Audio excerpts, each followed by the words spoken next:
Thank you to everyone at the Christian Media Summit. Thanks for having me. Thank you to my dear friend, Dr. Mike Evans, for hosting this event. It's a great pleasure to be with you, even if it's virtually. I'd like to share with you some personal feelings about two subjects, about the Abraham Accords and about COVID-19. What do these things have to do with each other? Well, I would suggest maybe more than you think. On September 15th, I was privileged to attend the signing ceremony of the Abraham Accords on the South Lawn of the White House. At that ceremony, the representatives of Bahrain, of the United Arab Emirates, and Israel all agreed to make peace with each other, to normalize their relations, and the document was signed and witnessed by President Trump. After the ceremony, I headed back to Israel, and I was immediately stuck in isolation. Those are the rules when you come back from a foreign trip. And so Rosh Hashanah I spent by myself with my prayer book and my family. And this was the next day, the day right after I got back from the signing. And I opened up the Torah reading for Rosh Hashanah. What was it about? It was about the story of Isaac and Ishmael. Isaac, from whom the Jewish nation descended, Ishmael, from whom the Arab nation descended. There was a great rivalry between Isaac and Ishmael in that section of the Torah reading. It hurt Abraham very much, but we do know that Isaac and Ishmael reconciled. They reconciled, and together they buried their father Abraham at the cave of Machpelah.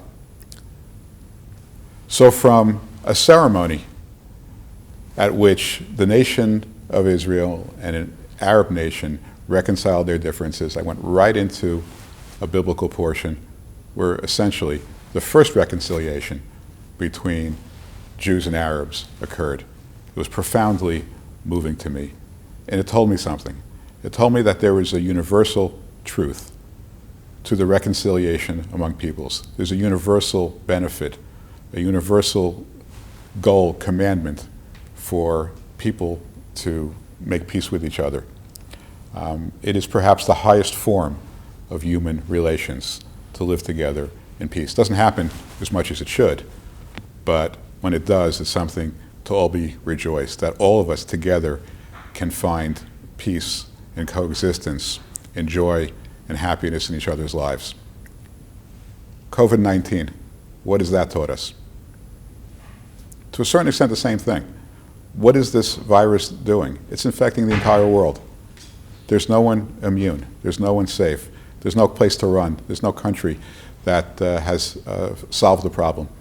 If you're infected with this disease, God forbid, you are just like everybody else, whether you're rich, whether you're poor, whether you live in the East or the West. We're all in this together. It's the same notion. The people of the world have to live together. They have to live with each other. They have to coexist with each other. It is what God is telling us to do, whether in the story of Isaac and Ishmael, whether by bringing us to the Abraham Accords, whether by bringing us together to find common ground and a common cure to COVID-19. I pray that we're on this path. I pray that we find a cure to COVID-19, that this plague leaves us forever. We put this in the rearview mirror, never have to look back. But I hope that the lessons of the Abraham Accords and of COVID-19 stay with us forever. The lessons that we have to work as hard as we can to find peace and coexistence and mutual love and respect for each other. Let's hope that the year 2021, the year Tafshin Pei Aleph, is a year in which this is something that we accomplish. Thank you.